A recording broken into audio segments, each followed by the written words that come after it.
Oke teman-teman, balik lagi di channel gue, yaitu channel Oksan. Kali ini gue akan ceritain perjalanan gue ke Gunung Cikuray. Sambil bercerita kita sambil ngopi nyantai dulu ya.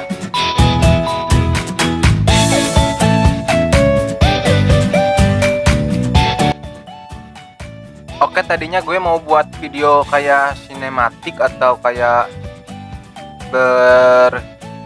berisi-isi puisi kayak begitulah.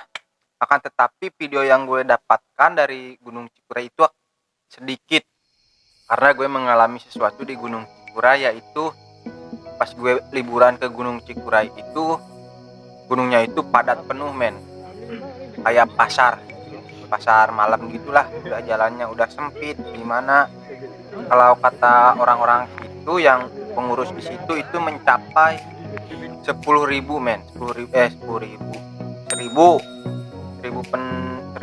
pendaki.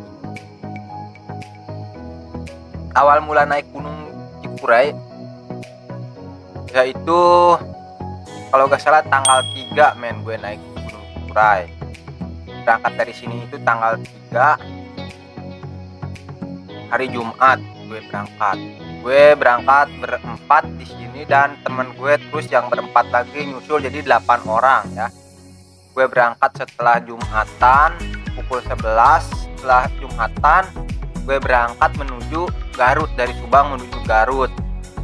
Akan tetapi dalam perjalanan gue sering berhenti karena gue harus memperbaiki sepeda motor gue dulu ya, yang istilahnya bannya itu botak. Jadi gue ganti dulu ban sekitar 30 menit, lalu gue jalan lagi nggak sampai beberapa kilo, nggak setengahnya gue berhenti lagi karena itu men, motornya parah men, cepet panas.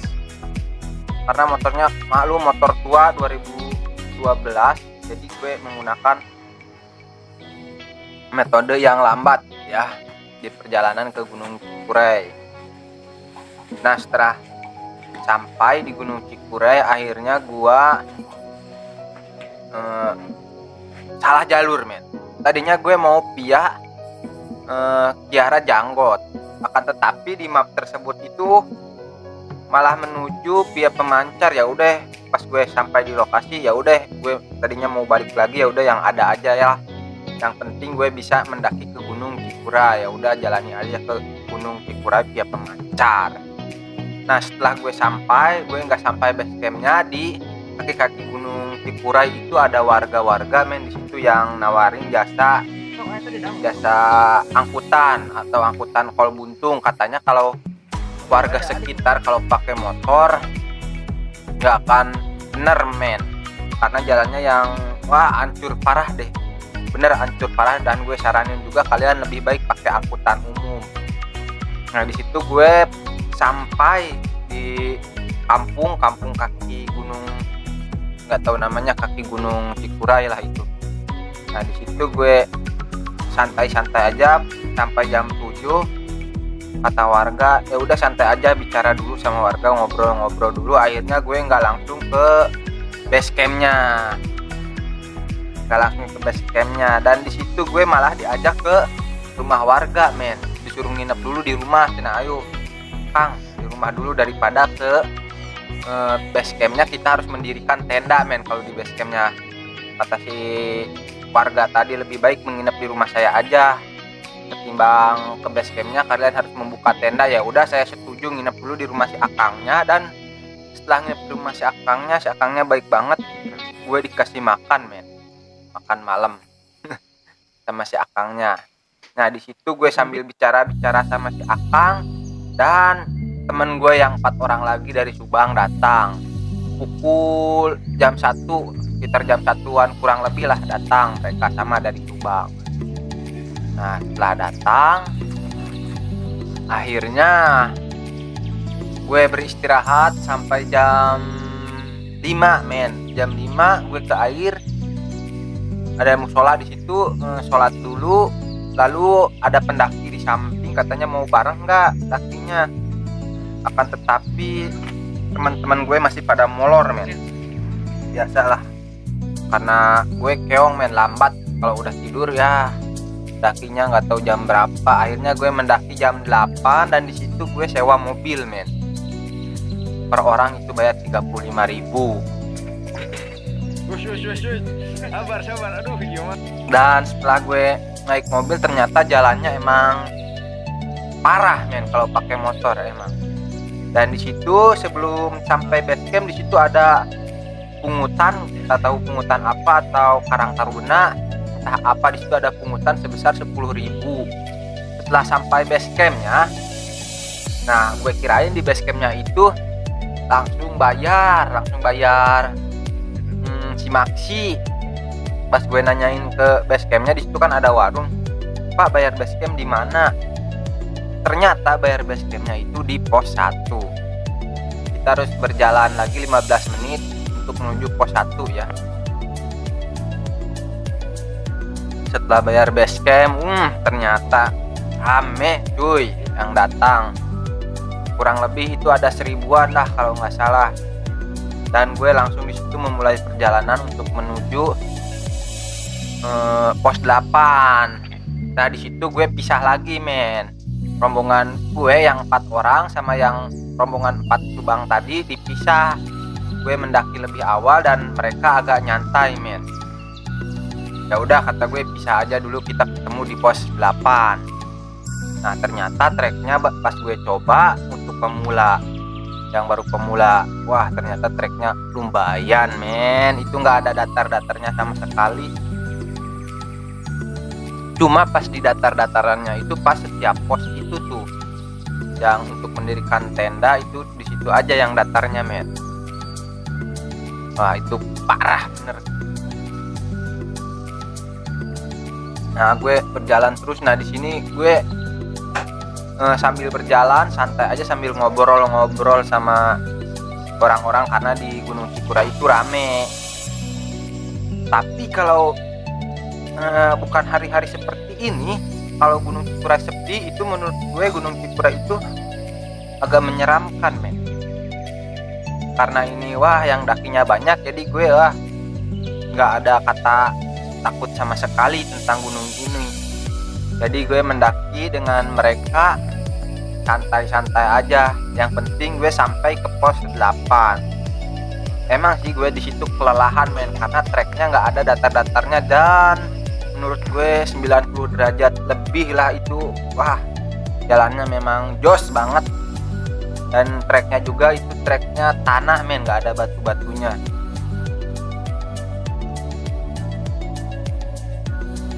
Nah setelah gue bukan hampir nih, pas jam 12 siang gue mendaki jam 9, pas jam 12 siang gue itu kelaparan men, karena gue lupa sarapan. Akhirnya di situ gue sarapan dulu, buka kue, ngisi perut, dan gue lanjut lagi. Belum 10 menit di atas gue udah istirahat lagi tuh. Pas gue istirahat itu bareng sama yang turun, entah siapa namanya gue lupa lagi. Dan gue dikasih kue men, kue yang baru kotak itu. Gue dikasih kue sama airnya, katanya kebanyakan. Ya udah gue ambil aja, ambil dimakan, ambil masak mie lah di situ gue. Setelah itu gue caw lagi ke atas sampai di pos 6. Nah sampai di pos 6 itu ada si Bagas men, tapi nggak kerekam sama gue. Ada si Bagas, pas ada si Bagas berhenti sebentar karena di jalur pendakian tuh si Bagas, takutnya ngambil logistik lah, karena si Bagas itu suka mencuri logistik men, takutnya. Nah setelah Bagas pergi gue lanjut ke pos 8. Setelah pos 8 nih, temen yang 4 tadi yang di bawah itu kontak ke gua, katanya nggak bisa sampai pos 8, cuma bisa sampai di pos 6 aja. Ya udah gak apa-apa, nanti besok kita kumpul katanya di tenda gue kalau mau muncak. Karena kalau di pos 8 itulah kalau mau muncak itu sekitar 10 menit juga itu udah sampai men. Nah malamnya gue itu diteror si Bagas men. Nah diteror si Bagas pas jam berapa tuh, pas jam 9, pas temen gue mau keluar nih buka tenda, si Bagas masuk ke tenda gua. Teman gue buka tenda, set. Si Bagas masuk, teman gue keluar. Lalu pas teman gue keluar, si Bagasnya kabur nubruk yang pakai hamok, men. Yang pakai hamok tuh di pohon-pohon itu ditubruk, men. Parah sekali itu ditubruk, dan si Bagas itu bolak-balik terus, men, di tenda gue. Dan kesalahan gue, makanannya di dalam tenda, men. Jadi makanan-makanan tersebut gue dimasukin ke dalam tenda, dan si Bagas itu mencium makanan di dalam tenda gue. Jadi pantas aja si Bagas bolak-balik ke tenda gue sampai gue nggak tidur nyenyak, men, karena ngagebahkeun lah, kalau bahasa Sundanya ngagebahkeun si Bagas. Nah itu gue sangat nggak bisa tidur sekali. Entah apa yang si Bagas inginkan, mungkin karena makanan, dan sosisnya pun gue dimasukkan, men, ke dalam carrier dan dibungkus lagi plastik agar tidak tercium oleh si Bagas, men. Nah setelah pagi jam 5 gue itu udah bangun tuh, jam 5 tuh. Tapi gue nggak mau muncak karena ya bisa dipastikan itu rame sekali lah. Rame serame-ramenya. Setelah jam 6 lebih akhirnya gue muncak ke atas, tetapi yang gue harapkan itu nggak sebanding. Bonusnya nggak ada. Biasanya kalau di Cikuray yang dicari itu lautan awan, akan tetapi ini tidak ada sama sekali. Hanya ada rumbunan orang-orang yang gue lihat, men. Itu padatnya kayak pasar malam, men.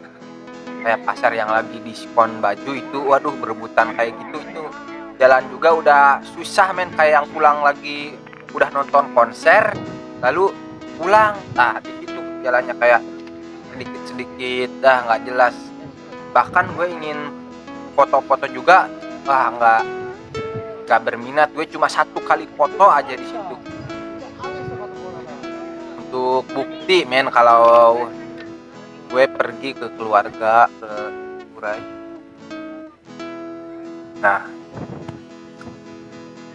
akhirnya gue nggak lama-lama langsung turun ke bawah, karena ya mau apa yang didapatkan, awan nggak ada, di atas rame gitu kayak di pasar. Ya gue balik lagi aja ke tenda, gue masak mie dan lain-lain. Setelah masak di tenda, kabut pun muncul, men. Itu udah gelap, gak kelihatan apa-apa. Bukan gelap sih, ketutupan kabut. Jadi gue langsung pulang deh ke bawah, karena untuk pendakian minggu kemarin menurut gue gagal sih. Nanti gue akan coba lagi ke Cikuray, karena biasanya yang dicari di Cikuray itu lautan awannya, men. Walaupun rame, tapi kalau ada lautan awan pun itu bisa membuat gue nggak penasaran lagi, men, ke Cikuray. Akan tetapi ini ya rame, nggak ada lautan awan, jadi itu bisa dibilang gagal lah. Biasanya kalau hari-hari biasa yang daki itu nggak terlalu banyak ya, karena ini gunung-gunung yang dibuka di Jawa Barat. Hanya Cikuray yang paling terkenal, jadi semua orang itu menuju ke Cikuray. Kalau Ciremai buka, Gede Paranggo buka, itu pasti di Cikuray juga nggak akan terlalu penuh, karena treknya di Cikuray itu bisa dibilang sulit, men. Makanya kalau gunung-gunung udah pada buka, Cikuray itu nggak terlalu banyak. Jadi yang saya harapkan mungkin bisa kembali lagi ke Cikuray ya. Nanti kita buat videonya, karena videonya sedikit. Jadi terima kasih untuk yang sudah menonton. Mungkin nanti kita bisa berangkat bareng ya. Yang mau berangkat bareng sama gue bisa komen di bawah. Thank you for watching video.